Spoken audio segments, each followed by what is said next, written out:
Technology and entrepreneurship can bring a lot of opportunities for women. Women are the biggest sort of a barrier and a problem for other women because I went to an engineering university. I see that they're starting something, but they're already thinking about failure in the plan B. This is not the kind of founder that I want to work with, or the founder that I want to have as my co-founder. When a woman becomes financially empowered, she has a say in the household. I was part of a program by World Bank ran by IBA Karachi, and they were training women to be entrepreneurs. I have a lot of hopes from the younger generation because they have access to a lot of things that the older generation did not have. a mind once illuminated can never go back to darkness. My mom is a very, very smart woman who did not get the opportunity to go to college. I never really realized that. So I belong to a Gujarati family as well, right? So you would find that intrinsic drive to build communities, right? Yeah. And that intrinsic drive to bring everybody together. Don't tell me how educated you are, just tell me how well traveled you are. And then all three of us, like siblings, decided to marry outside of the community, and then it became a trend. For people who wants to go to heaven, they don't even want to die. Financial independence, makes in a woman's life because she suddenly becomes visible. The goal is not to feed the fish, but teach them how to fish. Right? Absolutely. Learn from your mistakes and burn the boats. If you look at Pakistan right now, we live in a mob, and that's not good because at the end of the day, the mob that we are part of today, tomorrow it's going to come for me.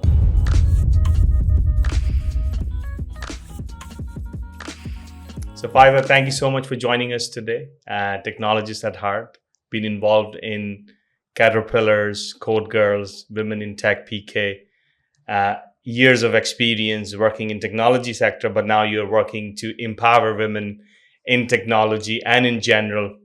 Why don't you bring us through your journey and what have you been up to these days? Thank you so much, Amin, for inviting me.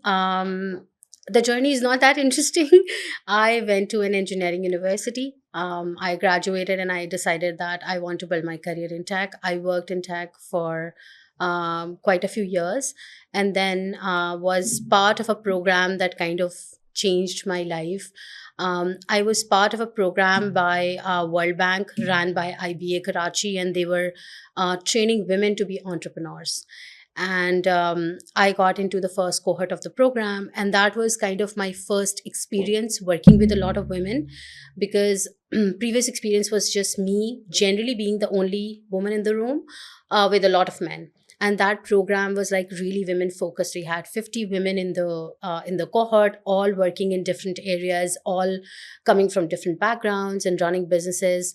And that kind of made me realize that this is what I was missing out of. And then technology and entrepreneurship can bring a lot of opportunities for women, and the way that it can change their lives. And it has changed my life also, because I come from a very conservative family. I come from a family where not a lot of women were encouraged to go to university, even though my parents thought otherwise, and they, put a bet on me in terms of no, she's good, she should go. So it changed a lot of things for me, and I can see it is changing a lot of things for people that I work with, and now it's changing a lot of things for women in my family also. So I think it's that was the reason that I shifted from core, like building apps and websites and stuff like that, towards moving my focus towards solutions that are specifically designed to bring more women to tech and helping them with finding opportunities. It's amazing what you just touched on. I had a guest where we were discussing that there is a solution to every problem when you actually understand tech. So the technology can literally address a lot of problems by giving the solutions. Now, when you say that you're working on these solutions to address the problems in specifically to women, what does that mean? Right. So we know that inclusion of women in tech is a global issue. We see less number of women in tech, even though it's not that that women are not qualified to be in tech, but there are a lot of systematic issues, and then there are a lot of personal level issues or opportunity related issues that women face. In Pakistan, we unfortunately do not have a lot of data, so we do not know the exact number of women working in tech, but it's somewhere around 16%, which is quite less. And then we also know that in Pakistan, women are encouraged to look for careers that are either um, do not ask them to go outside of their homes, or careers that are really, really, women focused, so teaching, nursing, stuff like that. And then a lot of women, when we talk about women empowerment, we see a lot of women are being pushed into informal sector. So you will see them getting stitching machines, or you will see them getting a lot of equipment to run like small cottage industries at home. A lot of these are in informal sector. So tech presents a unique opportunity for women because it doesn't require a degree, and in Pakistan we know that a lot getting to a university is a problem for a lot of women. You need to be skilled to work in tech. Secondly, if you are good with digital skills, there are a lot of ways not just to find employment, but to find freelance work or remote work or a lot of other opportunities. And then you see a lot of women use these digital skills to build their businesses. So technology give that kind of opportunity, and because the only thing that you need is an access to a computer and internet, so it becomes easier. And this is the problem that we are trying to solve, because we want to bring more women to the formal economy, where women are making money and they are paying taxes, and they're part of the formal economy of the country, as well as they are into getting into careers that are high, that have high earning potential. So if you give someone, for example, a stitching machine or some equipment for a cottage industry, a lot of times the income potential is restricted by the amount of work that they can deliver. But when it comes to tech, the income multiplies. And when you look at the salary, levels of fresh engineers with, for example, mechanical engineering or civil engineering, and then you look at technology graduates, you can see the kind of disparity that is there when it comes to income. So this is something that I figured out very early in my career, but at the same time, I realized that because the world is moving towards more flexible working models, and then world is also kind of getting kinder towards smaller businesses, so it's a great opportunity for women in Pakistan to kind of upskill themselves and find opportunities, and have that say in the household, because that's really, really important. When a woman becomes financially empowered, she has a say in the household, and this is what I'm looking forward to. I think it's very important, it's very noble and very much needed. And you rightly said that it's a global phenomenon that needs looking at, right? And you're already working on it. You mentioned that you come from a conservative family, right? And having the trust and the belief that was put into you, and then you got to experience what you experienced. And I often use this saying that a mind once illuminated can never go back to darkness. Yeah. And you experienced all of that, and now it has a ripple effect in a good way to have your family members or other women within your family Yeah. taking inspiration and aspiration from what you have done. What was different when it comes to your parents, that they could actually think differently, or they were okay with it? So if you could bring us back Yeah. to how it all happened. That's a good question. So I belong to a typical Karachi family. I belong to a Gujarati Memon family. Most of the people in my community are business owners. My dad was not. He was an accountant, and I'm the oldest, and I'm a neurodiverse kid who was a high achiever. So he knew that this girl is, I only have one girl and she's weird, and but she's very good at studies, and her teachers say that she's high potential and she can do a lot of good things. And when I graduated from high school, I graduated with an excellent grade, and then a lot of like family, extended family, started to come to him and say that she should have gotten into pre-medical. Medical is the right field for girls. Why did you let her go into mathematics and physics and chemistry? What is she going to do with that? And my dad was like, what's a boy going to do with that? He will go to a university, so will she. Because I cannot just stop an intelligent child to get further education just because she's a girl. I do not have the heart to do this. And this was a game changer. because at the end of the day, your gender went out of the question, and people are looking at you, even your own parents are looking at you as a human being, as somebody with high potential. So he pushed me that, stop listening to anyone else. If you want to go to an engineering university, absolutely fine. I do not have the money to send you outside of the Pakistan. I cannot send you to a very fancy private university. But if you get enough marks to get into NED, very good, go. And that's what happened. Yeah. So beautiful. And how, what was your mother's take on all of this? So that's another interesting story. My mom is a very, very smart woman who did not get the opportunity to go to college. She wanted to get into mathematics because that's what she loves, and she was allowed not to.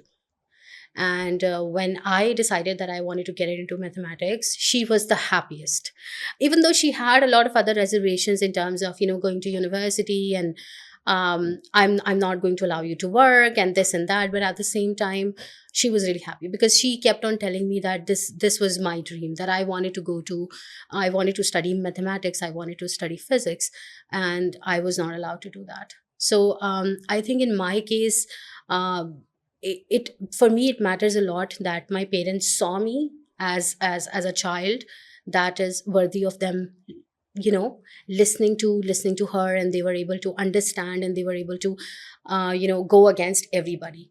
And I think that is why I became the person that who I am, because I received a lot of kindness and a lot of compassion from other people, and I think that has shaped me into a person who can now maybe listen to other people. And do you have any other siblings? Yes, I have two brothers. One of them also got into technology. I have now, they are married. I have two sister-in-laws. Both of them work in technology.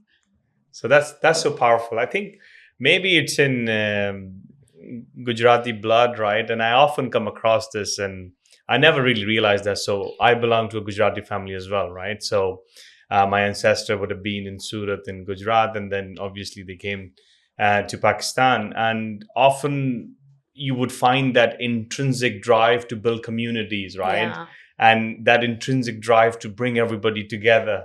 And yes, it gets associated because you would see the success. People specifically from Gujarati or Memon background, you yeah, would find them very close knit.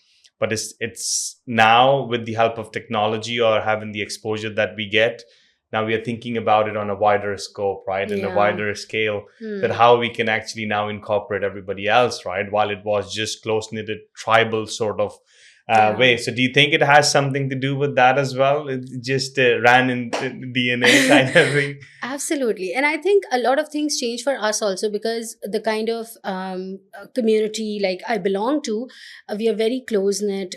Marriages happen within the community. And then all three of us, like siblings, decided to marry outside of the community. And then it became a trend.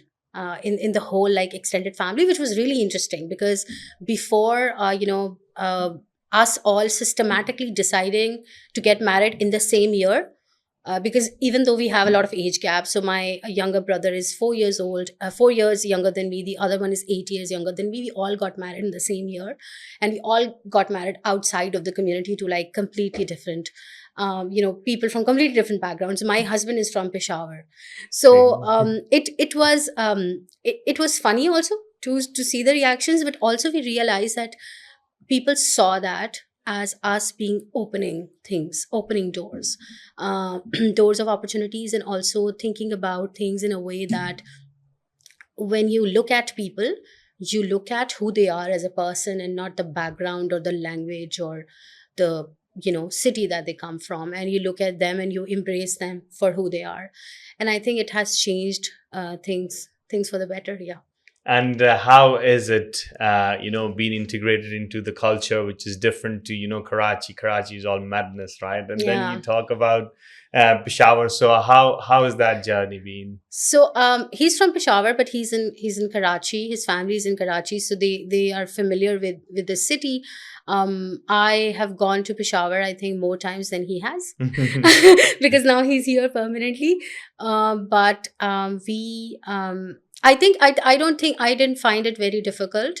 There were few things that were difficult, again different. Again, the food culture was different, the way that we host people was different, but it was a learning experience, and I really enjoyed it. And I also enjoyed kind of telling my kind of brothers, wives, like my sister-in-laws, about the kind of household that we grew up in and the kind of household they are experiencing. It's very different. So what comes to mind in terms of difference? So when you say, how we host is different. Yeah. So what do you think So, when you say that? so the community that I was grown into is like, big families, joint family system, people having like a lot of kids, and then most of the men working in business, women just homemakers, very like traditional value type of household. And then when you look at my household that I run, or the ones that my sister-in-laws run, completely different. Mhm. And it's interesting that the older people are now okay with it also, Yes. because that was not something that I was expecting. And then again, I think there are a lot of differences also in terms of how relationships, are there in different families. Because when I tell stories about women, older women in my family to my husband, and he's like, "What?" Because in the community that he comes from, they're very open minded, even though it sounds like it's Peshawar, but they're very open minded. Women go to universities, women are working, women are doing a lot of other things. And when I tell him that, oh, they did not let her go to university, and he's like, why?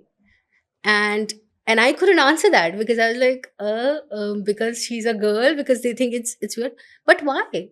And that is Interesting. really interesting, because again, when you think about people from Karachi and you think about people from Peshawar, you think, I The other think, the way opposite around. way. Yeah, yeah, Yeah, yeah. yeah, yeah. Yeah, that is, she, because somebody's from Peshawar, they would be conservative, but I have seen the opposite side of things. You see, this is where embracing other cultures and being open-minded. And just a little while ago, I was saying something, that people do a lot of emphasis on education, while personally I'm saying these days, don't tell me how educated you are, just tell me how well traveled you are, right? Yeah. And that travel aspect basically has this root behind it, where we are saying that the more cultures you're going to be integrating with, the more open-minded you're going to be, the more you're going to learn. Of course, you need to stick with to your core, what you believe Absolutely. in, but embracing and learning to live with the differences, or Yeah. being able to see the common grounds, Yeah. is what makes a world of a difference, right? And this world a better place. And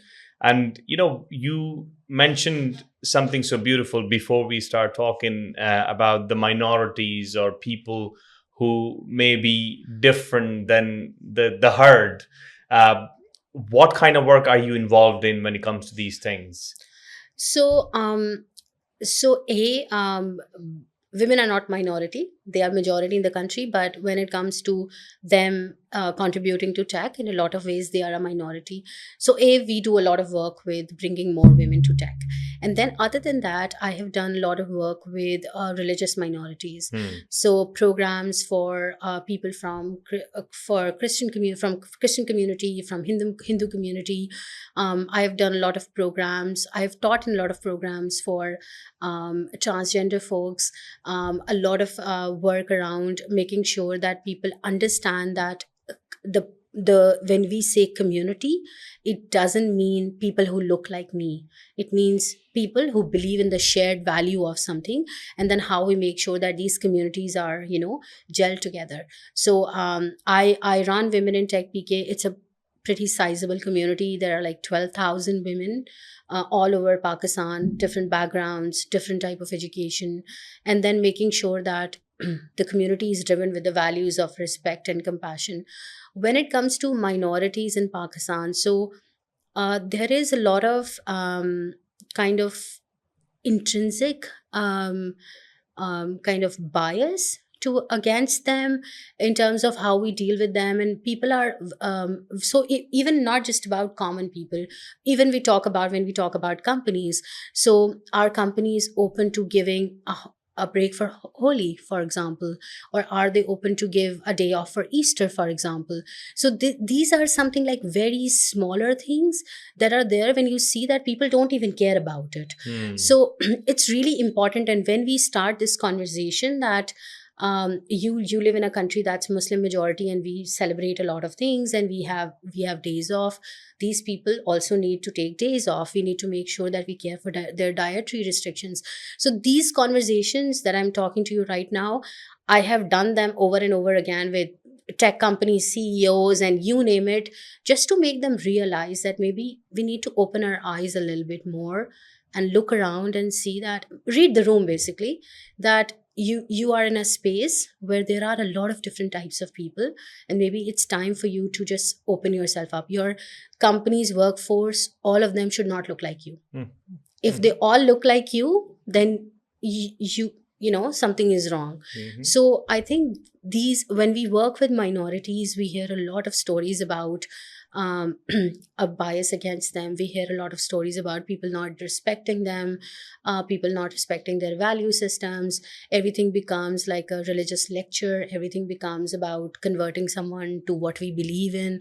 So you see a lot of issues in terms of people not thinking critically, and also not having that compassion, which is really important. Because if you are a religious person and you believe in God, if God wanted to make the world everybody look alike, he would have. Hmm. So there are differences because of the reason, and there are reason that people believe in different things, and that's absolutely fine. And I think it's a systematic change or systematic solutions, right? That are needed, Yeah. because the same people, when they go to other countries, Dubai or Europe or like in Americas, we are very much accepting of all of it, right? We Yeah. we work with people from different backgrounds, different faiths, different beliefs. However, all of a sudden, when it comes to Pakistan, we believe that, okay, you know what, everybody should be converted now to Islam, Yeah. and there is no that, and I think it comes from respect, right? Yeah. And fundamentally, it's very important because the goal here is to have people a part of what you are doing, right? Even if Yeah. you mention a CEO, somebody who is a leader of an organization, their goal is to make people a part of what you are really Yeah. doing. And if you have these people working for your company, and if you can't even make them feel that they belong to what you are Yeah. building, you obviously haven't looked at the foundations of what true meaning of an organization or a community or a company is. So what are your thoughts that same people, if today they get a visa and they go over there and they can literally do it, so that is a system, right, which is Yeah. enforcing or holding them accountable. So Yeah. what is it that we need to do here to move the needle into the right direction? So, you're absolutely right. The reason is because they understand that when they go outside of the country and do those things, their actions have consequences. In our country, sadly, it's not. Half of the people would say, well done. Half of them will say, oh, I don't have an opinion about it. And maybe some of them will tell the person to not do something discriminatory. So you need to have systems in place, not just passing a policy or a bill or a law, but actually enforcing those things. um, the focus should not be about doing things. So for example, if the programs, the things that I run, they're great, good impact, but at the same time they're band-aids.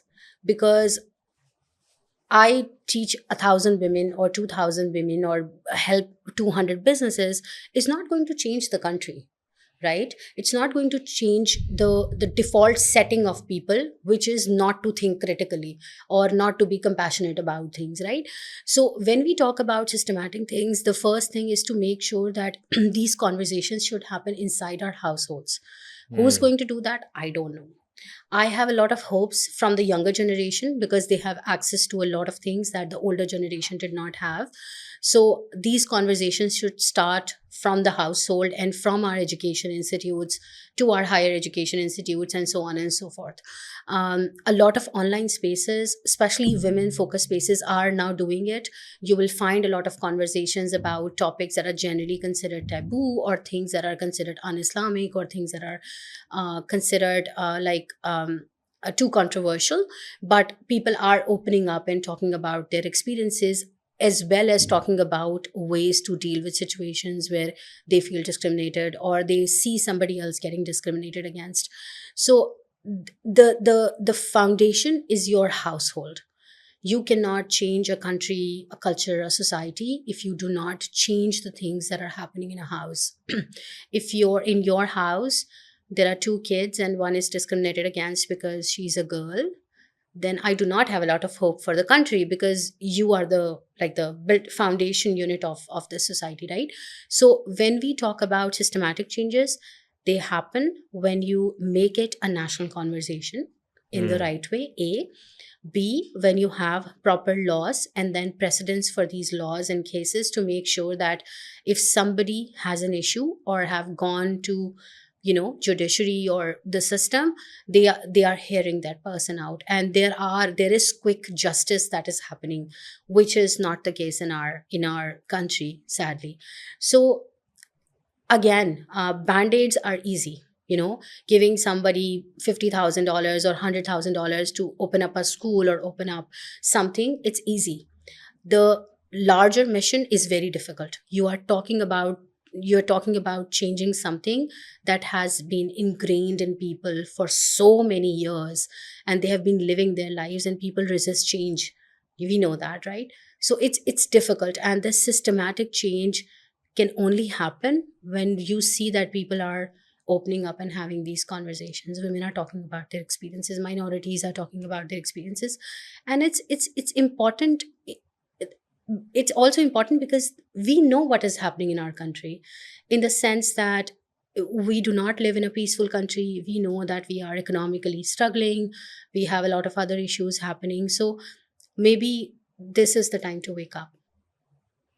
You touched on something so powerful, that the foundational work that happens in the households, Yeah, it has a direct relevance to human evolution or the lifespan of one's life, that this is where you're developing. And you see, often it's I'm going to say 50-50, but mainly the household is ran by women, right? And hmm, and then if the foundation is not right, because they are reflecting what they have experienced and they have absolutely. learned, right? So how do you address that? Because there was this individual, and it was a woman who was giving me that feedback, right? Is that generally in most cases her experience was that women are the biggest sort of a barrier and a problem for other women, because Hmm. their biases or their experiences have made them so bitter or so, emotionless to that specific problem. So is that something that you come across, Yes. or how do you address that? How do you work on that? Because you see, the first school of a child is the mother, right? Yeah. The upbringing of a child starts from womb of the mother Hmm. as it goes, right? So how do you address all of those things? So this is again a conversation, because I mainly work with women in tech, code girls, caterpillars, and we hear these stories where restrictions are coming from other women in the family. Problems are created by other women in the family. So you are right. A lot of times, this is trauma doing most of the work, because they have experienced difficulties in their lives, and now they want to take revenge. They cannot take that revenge from men, so they will do it with they're going to do it to other women. Um, in most cases, when I listen to stories like this, my first response is that maybe we also need to extend some compassion to that person also, because they are coming from a place of hurt. I have seen that with older women in my family. I've seen that in younger women in my family, because they are deprived of a lot of opportunities, and they're deprived of living a life that they want to live, that when they see somebody else doing it, it becomes hurtful. and the only emotional reaction that they know is to just hurt the other person. Hmm. So this is important, this is really important. Another one is access to mental health services. In Pakistan, that's a that's a taboo topic when you talk about mental health.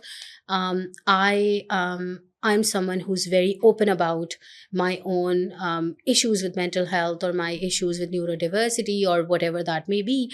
And when you start to have these conversations with women, you know that a lot of them are specifically hurting because of mental health issues, and they do not have access to it.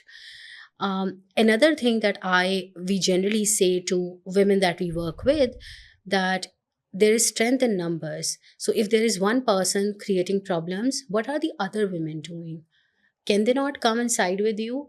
So if, for example, for example, it's not, my mom is not like that, but for example, if she create problems for my sister-in-laws, I'm her eldest. It's my responsibility to have this conversation with her, that Amma, what are you doing? Hmm. Hmm. So you need allies in the household also, and women need to kind of band together.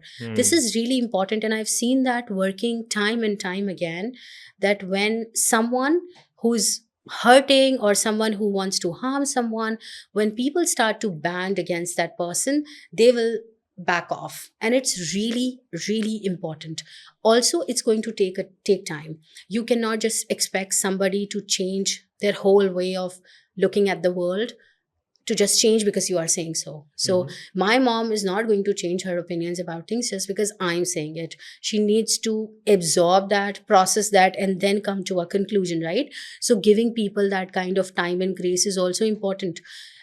When you so if I talk about my mom, so she said to me that I'm not going to allow you to work. My dad said the same. I'm not going to allow you to work, but you go to university. When I went to university and started getting opportunities, they started to open up. I did not put a fight from day one, because I think I believe in the power of wearing people down. So you Mhm. slowly and gradually get your way. And when when they are going to see the opportunities, when they're going to see the impact of that degree that's going to make on my life, they will come around. So in a lot of, it's a very complex like problem. But at the end of the day, I think compassion is important. No matter who that person is, they can be bitter, they can be angry, they can be upset about something, they can even be a malicious person, you don't know that. But at the end of the day, you need to band together. So women need to help other women to get out of those situations. And a lot of times I think, when it's a mom, daughters have this responsibility, and even sons have this responsibility to have this conversation. Mhm. I think our household, from a very conservative household to become a very very progressive household, because my brothers were by my side in a lot of things, where I would present an idea that my parents would look at me and they're like, what? And my brother would say, no, no, she's right, she's right, we should do that. And that really helps, because now they can see that, all three of them are saying the same thing. We are outnumbered by the kids, so maybe we should consider that. So I Yes. think that's important. Empathy. Yes, you're 100% empathy, because the minute we start asking enough whys, we will not Yeah, be quick to start judging people. And when you ask these whys, you will understand why that person is the way they are. yeah. Then you will not react, you will Mm, formulate a response. And that response would require allies, or, yeah.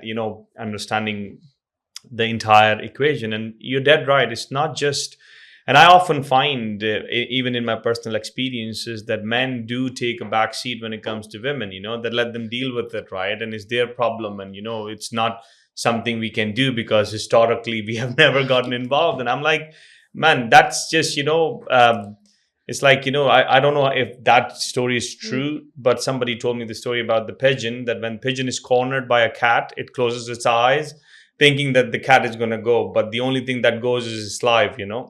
So you not getting involved or taking the proactive measure to mediate or engage or do your bit, you're not going to find peace. You may be yeah, sitting in the corner looking for a peace, yeah. but you're not going to find peace. So it's like a collective effort. And if your family is that unit, it's like a POC, it's a proof of concept, right? And once you have that, you build the MVP, and then you roll it out, and then you go on a scale, Yeah, right? absolutely. So I think it's so beautiful that these conversations are happening, and people like yourself, are building these communities. So you mentioned the community of 12,000 plus women. So what does that community do? Educate us on that. What Yeah. kind of work are you involved in with that community?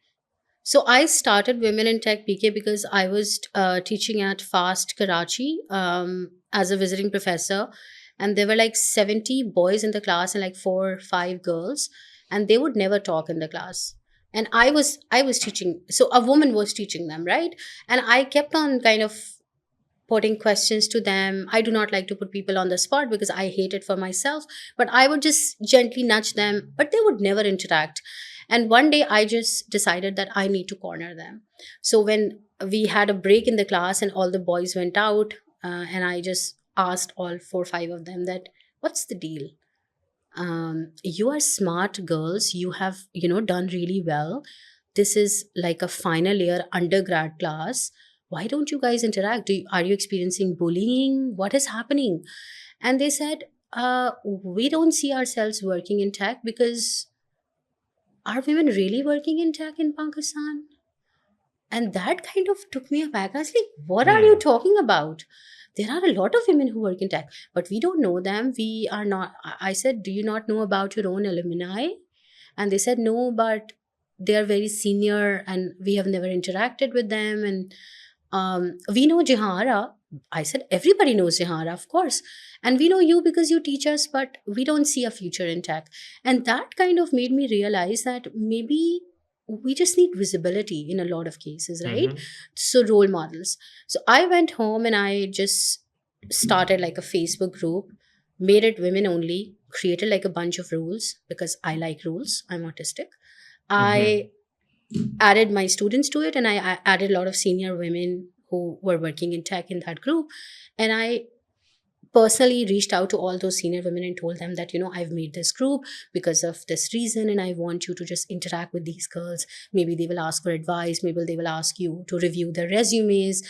Can you guys do that? And a lot of them were happy to do that. And from there, it's been 8 years. It has turned into like this massive place.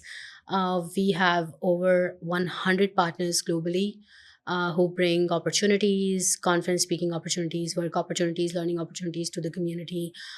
We do a lot of content creation, create women's digital footprint. So if you so a lot of women who are a little bit senior, so like 7 to 8 years of experience, we publish their profiles on our blog. We make sure that they get access to conferences, basically, because that's another passion of mine, that women need to be on in front of this. Hmm. So because we don't see a lot of that, right? So we started doing, helping them apply to academic conferences, professional conferences. Show me your paper, I'm going to review it. I reached out to a lot of global conferences. Please consider speakers from Pakistan. We cannot travel because, visa, and we have a lot of issues, but at the same time we can do it remotely. So we started doing a lot of, those things to help the women in the community, and it just kept on growing and growing. Yeah. It's so profound. Well done. And it's going to really have an impact for generations to come, right? And something that was pure sheer care, you need to have that passion or that Yeah. understanding of that void. And once you identify it, it's not just sitting there waiting for someone else to do it, but Yeah. taking the action. So you took an action, and today you have that as a community, which is, I'm sure, benefiting a lot of people. How does that make you feel? Happy also, but at the same time, again, band-aid. I still feel it's a band-aid in a lot of ways, because when you listen to the conversations in the community, women can post anonymously in the community. They talk about the issues that they're experiencing with their managers and company culture and policies, and somebody getting fired because they got pregnant. And I mean, it's a host of issues that you look at, and then you realize that, okay, so I have given them a space to talk about it, but how do we solve this? Because again, this doesn't bring the solution. I cannot help somebody get another job, or have a fight with their employers that why did you fire them just because she got pregnant, or give them medical leaves or whatever. So again, we I have collected like so much anecdotal data and also other sort of data from the community, but it's just a space. Again, at the end of the day, we bring a lot of company CEOs and senior leaders.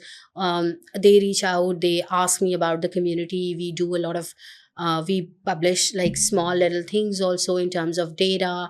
We just recently published a paper on a white paper on how to design and execute inclusive conferences, a DEI framework for companies. I contributed to that for Pasha, a lot of other things. But at the end of the day, seems like a band-aid to me.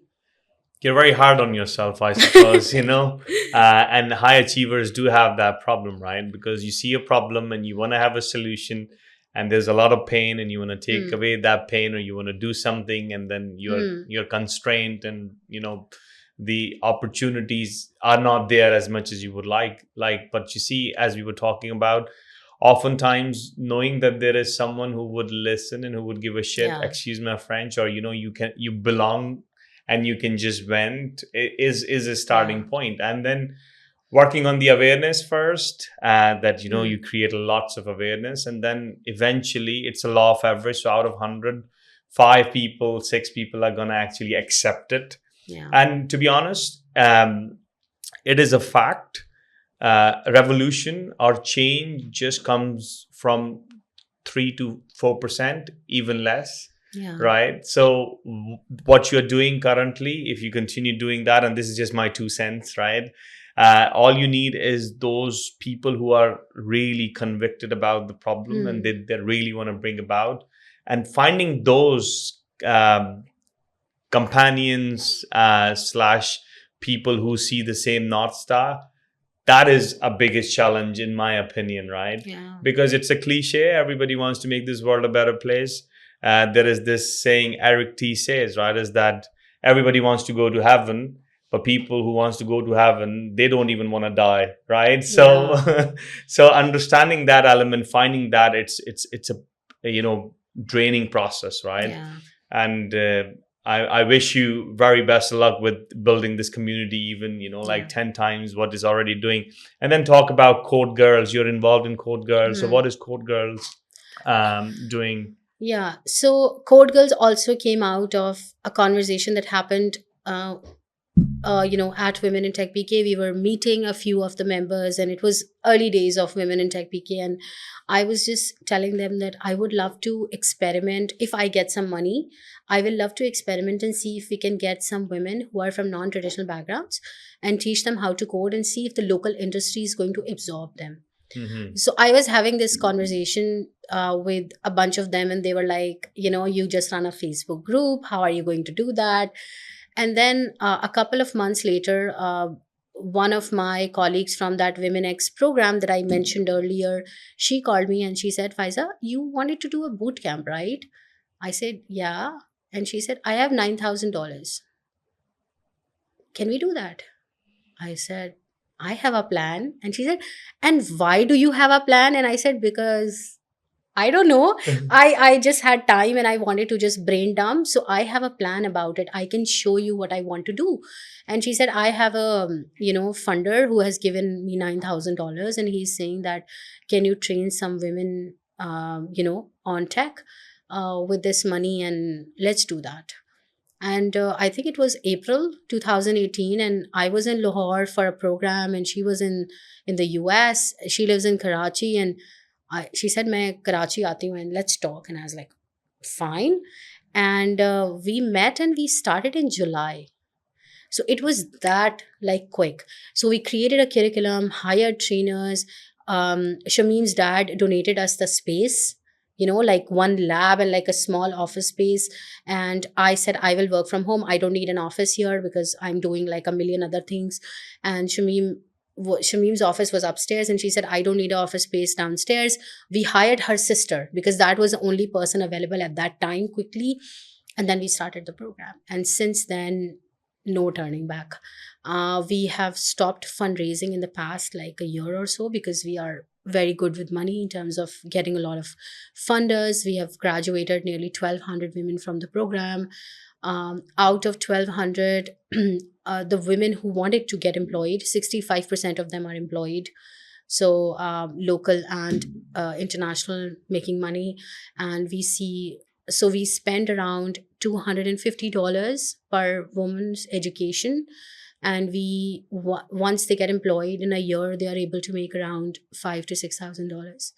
So it's just, the ROI is just amazing.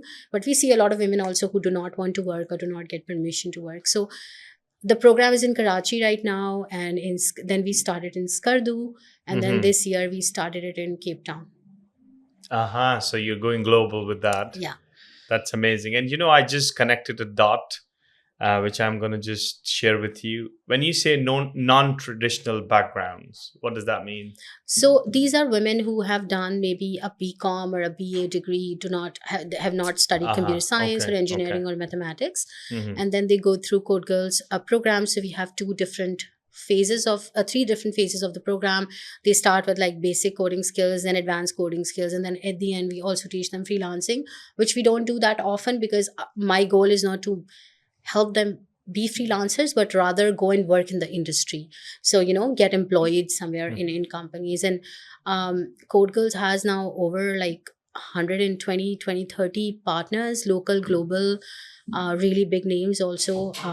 And then most of these companies are helping in one way or the other. Either they are sending trainers, or they are helping with infrastructure, they're helping with us graduating these students, so coordinating their projects. In a lot of these companies are also helping us connect with other opportunities. So it has become like a group project basically that everybody loves. And I think it shows that when people really want to do something, they find a way to do it. Because if in my head, like in 2017, it looked almost impossible, and then one phone call just changed everything, and then from there we just kept going, which is also something that we did not anticipate, because Shamim and I were like, we'll do like one cohort and see what happens. And then suddenly the girls started getting hired, and then we started getting requests from other people, and then we started receiving money, and we didn't know what to do with it. So it's a good problem to have, but I think it makes me happy. I think when you said Code Girls, I was trying to think, where have I heard? It's a movie. It's a movie, but Shamim, I met Shamim in Portugal once. You must have, yeah. And we were just having a discussion around the technology. It's probably 3 years ago, maybe during Web Summit. Yeah. And when you just mentioned Shamim, and very brief conversation we had, and then obviously we got connected on LinkedIn. Yeah. And then I seen Code Girls announcement, and I responded once. And small world, right? That a number of years later, here I am sitting with the other person. I think Green Tech Solutions or something. Genetech Solutions, yeah. Okay, Gentech, yes. So I was just trying to, go back. So small world. So that's the dot I just connected. So that's amazing. So you're making an impact there as well. Would you class that as a band-aid on the gunshot as well? Or I think yes. I still think yes, because it doesn't. Again, it's making change in terms of bringing a lot of skills to women. They're able to make money. There are a lot of heartwarming stories, coming from these women. So the first graduates from the program graduated 6 years ago. Now they are sometimes in the middle management of the company, making good money, sending their kids to very good schools. And a lot of these women come from like middle to lower middle income families. Even though Code Girls is free for everybody, even if you are a millionaire, we don't care. You are welcome to come and interesting. Study there. If you have money and you want to pay, then we request you to pay for somebody else's education and not for your own, because the program is free for everybody. So we are seeing those stories coming out that women making a difference. COVID took a lot of jobs away from people. A lot of their men in the family got jobless, but these women were able to sustain their jobs, running the household, taking care of things. Now you hear stories about them owning property. investing, and those stories just, really make me really happy again. But it's Code Girls is location restricted, right? Hmm. It's in Karachi, Skardu, and now Cape Town. We have very like 2 labs, 3 labs, that's all. But this is not available to all the women in Pakistan. No, no, I'm not talking about globally. I'm just talking about just women in Karachi, for example. It's not available for all of them. We have a very small space, we have small capacity and everything. But the stories that are coming out are so heartwarming when and they would just reach back. They will just send me a message. You know what? I just bought a car. You know what? I just invested money in mutual funds. I just booked, our first apartment, and I'm co-owning it with my husband. And these stories will tell you that how much impact financial independence makes in a woman's life, because she suddenly becomes visible. So I think that's, again, band-aid, but excellent stories, heartwarming stories. This is what empowerment looks like, right? Yeah, The goal is not to feed the fish, but teach them how to fish, right? absolutely. And that's what you're doing, and getting the feedback. I'm sure it's sort of like a fuel that you need to keep going, Yeah. right? When you know when you say, okay, we are going to have the solution that you're working at and is location restricted, how do you scale it, or are there any plans, or what is Hmm. it that you would need to have that impact multiplied, 100, Hmm. for Hmm. example, or 1,000? Hmm. So, Women in Tech and Code Girls both are non-profit initiatives. They are not like businesses. Women in Tech is completely funded by me and Shamim. Shamim provides the tech for Women in Tech. I do all the other like funding. I do it myself. We don't have any funders for it. We want to keep it really impartial. We want to keep it like a community and not like something that somebody else is putting Corporate, money into yeah. it, right? And then Code Girls also. Again, Code Girls is location restricted because over the years we have figured out that teaching women how to code remotely is very difficult.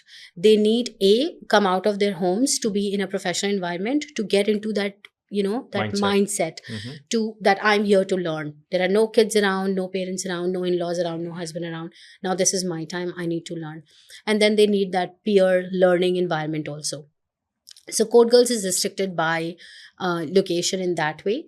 And then again, it's restricted by our own like abilities also, because Shamim and I, we look at Code Girls and we see like there are 50 other things that we can do with it, and then we realize that maybe it's going to, again, in my head, it's going to compromise the quality of the type of work that we are doing, because believe it or not, it requires a lot of scrutiny from our end also. We have an excellent programs team, one of the best, right? And they do a wonderful job in keeping everything proper, but at the same time, consistent revisions in the outline, because technology is changing, making sure the trainers are aligned, making sure the students are learning, making sure things are happening at the right place. It's a lot of work. And Shamim and I keep on talking about kind of, growing it and scaling it, but then we realize that maybe now is not the time. Maybe we need to. So that's why we are just slowly and gradually moving to like location. So from Karachi, we went to Skardu because we found a very good partners. Code Girls also require a lot of local industry support. So for example, if I'm running a program in Skardu, then I need the tech industry support from Hmm. Skardu, Hmm. because these girls will need to get jobs there, Hmm. and the trainers need to come from these software companies. So I cannot just open up it like a school. I will need like a whole ecosystem to sustain like a program like Code Girls, right? So there are restrictions in it. And that is why another thing that then we started Caterpillars, Hira and I, because I met Hira for coffee one day, and she was already running Caterpillars, and she was doing like entrepreneurship programs. And I told her, I said, see, I run Code Girls, and there are women who are graduating from it, and they need training in how to ask for more money, how to become leaders, how Hmm. to self learn. They need a career accelerator that teaches them a skill that is monetizable. Hmm. So this is what I want to do, and I do not want to do it location specific. I want to run a 100% remote company with all the programs remotely. And Hira just looked at me and she said, do you really want to do it? And I said, yeah. And she said, let's do that. And that's why the reason that we move, I kind of uh, diverted my a lot of my attention towards caterpillars, was because I could see that we could reach more women via caterpillars, right? So caterpillars alumni is caterpillars, the program that we run, they are not many like code girls, but at the same time the number of alumni is similar. The reason is because we can reach like more women, because it's remote. If they have access to internet, if they have access to computers, more than welcome to join us. And then we are also seeing that women get stuck in their careers at like 3 to 5 years, at 3 to 5 years mark. This is the time for them to start a family, get married. A lot of them leave their jobs or get into roles that are not really, growth focused. And then we also see that after like 10 to 12 years, they start to feel that now is a time for them to refresh their professional skills, get a new skill. So that was a target of caterpillars, to make sure that women get those programs that help them get to the next step in their careers. I love the way you have this solution driven mindset, right? So, often in Pakistan, what I have observed, people are always providing services, or they're just service focused. There's nothing wrong with it, there's a need for it. But if you are not thinking solution, then the service that you're providing is not going to add that value to the receiving party. And even at that, people have the mindset that they are doing more than they should be doing. While you have this solution driven mindset and the solutions, as in like your projects that you're involved in, and then you're still thinking that, how can we become a brand? How can we actually become something which can reach a lot of people? So qualitative is something that matters a lot, and I love your strategy. I love your strategic thinking and how you have actually devised all of these stepping stones and you're connecting all of those. So, with us, what we do, we are on a mission to have people having a healthy relationship with failure. So this is how we define entrepreneurship in simple terminology. And then getting people to ask a lot of whys, that why it is the way it is, right? And that thought will be the initiation of awareness, as we talk about, right? The why it is the way it is, right? And we often just live our lives, though be it 60, 70 average, and that we live, and we don't even ask enough whys, and we just don't do justice with this beautiful gift, what we call life, right? Absolutely. So having that conviction and then trying to add value to people where it's human first, and then all else later, is very noble, right? So what piece of advice would you have for people? So let's say the women, I know, and we need all hands on deck, right? And one thing is to get them ready to be able to get the jobs. But let's say somebody has this conviction of entrepreneur that you have. What one piece of advice would you give someone who is in that early stages in Pakistan's ecosystem? I think resources are now available in terms of accelerators, incubators. I think reaching out to one of them, that's a very good idea. The best thing that you can do to yourself is to find yourself a tribe, as you mentioned. This is something that I also regret doing really late in life, finding the kind of people that I should have surrounded myself with. That network, and it's not just that networking that you go and give somebody your card and say hi. It's about having meaningful relationships and having that tribe that's there, where you can bounce off ideas, brainstorm, and then you receive good genuine advice or any kind of support that you can. That's really important.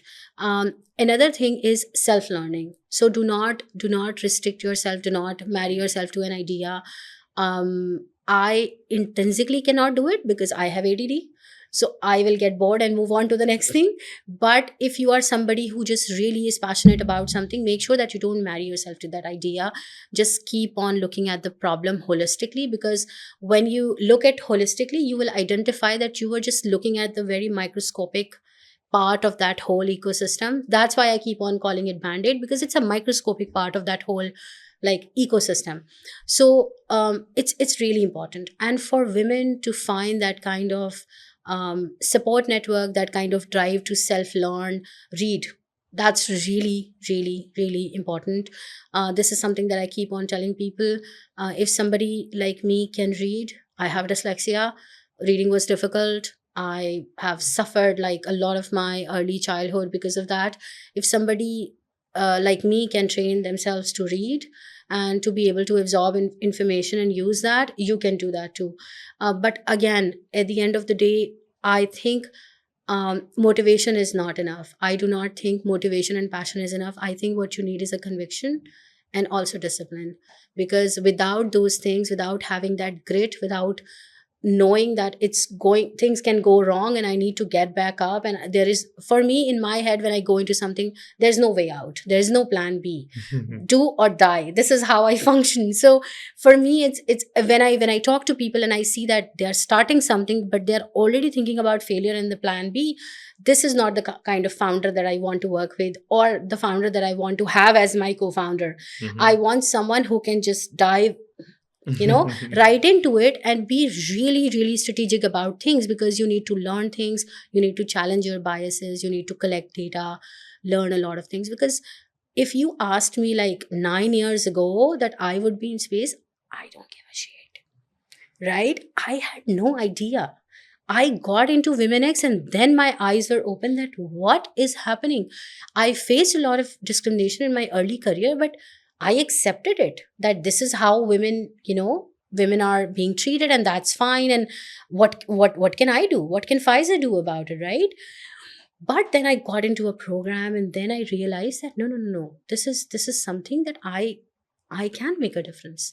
I have people around me who are doing the same, and there are a lot of people. And so it's really important that you are also kind of open to accept that you are wrong, accept your failures, accept your mistakes, accept that you were ignorant about something, Mhm. and then go from there. Learn from your Yeah. mistakes and burn the boats, Yeah, right? absolutely. Absolutely. Yes, and to be honest, this conversation has been very educational and informational for me as well, and I love every single time I have a guest and like I get to hear their perspectives. It's just the terminology is different, but the essence is the same. Yeah. So I feel that energy. So you can only imagine that if you have right people who see the same North Star with you working towards a challenge, how Yeah. beautiful it is going to be.